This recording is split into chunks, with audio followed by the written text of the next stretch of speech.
In a recently fought war between Armenia and Azerbaijan, despite being almost equal in defense capabilities, Armenia lost badly. In the war, Armenians lost 185 tanks, 45 armored fighting vehicles, 44 infantry fighting vehicles, 147 towed artillery guns, 19 self-propelled artillery, 72 multi-barrel rocket launchers, and 12 radars. Whereas Azerbaijan, while routing the Armenian defense forces, lost only 1/6 of the total equipment launched by the Armenians and won the war comfortably. The deciding factor in the war was reported to be the Turkish drone Bayraktar TB2, the unmanned combat aerial vehicle capable of remotely controlled flight operations launched successive attacks on the Armenian military hardware and broke the backbone of their military.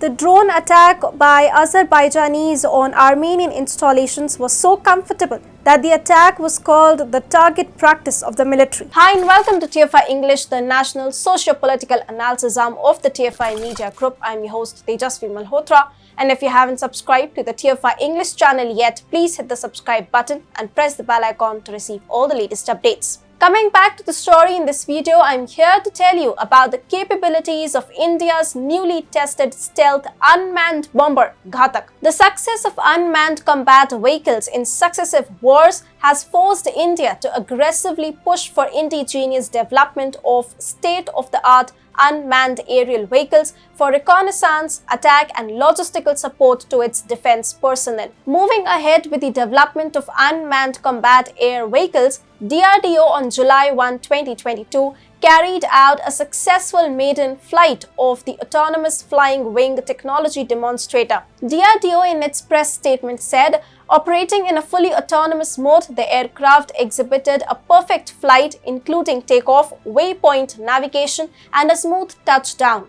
This flight marks a major milestone in terms of proving critical technologies towards the development of future unmanned aircraft and is a significant step towards self-reliance in such strategic defense technologies. The brief added that the unmanned aerial vehicle is designed and developed by Aeronautical Development Establishment, Bengaluru, a premier research laboratory of DRDO. It is powered by a small turbofan engine. The airframe, undercarriage, and entire flight control and avionics systems used for the aircraft were developed indigenously.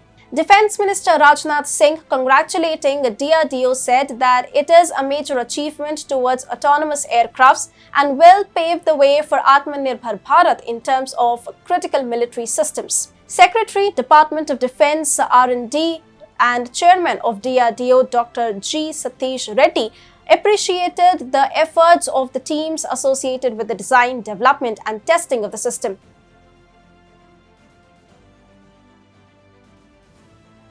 According to a report, the wingspan of Ghatak is 5 meters long and its length is 4 meters long. The overall weight of the unmanned combat vehicle is expected to be 1,050 kilograms. With the command range of 200 kilometers, it can achieve an altitude of 6,000 meters, providing a flight endurance of 1 hour. After the successful induction into military use, Ghatak unmanned combat air vehicle will provide India with complete air supremacy. Its stealth and fully automated capabilities will prove to be a game changer in modern-day warfare. Its capabilities to launch an offensive strike and suicide mission approach have huge strategic advantages. On one hand, it will reduce the human cost of war, and on the other, its small size and stealth capabilities will enhance its striking accuracy. In a way, India's Ghatak unmanned combat air vehicle is a stealth bomber.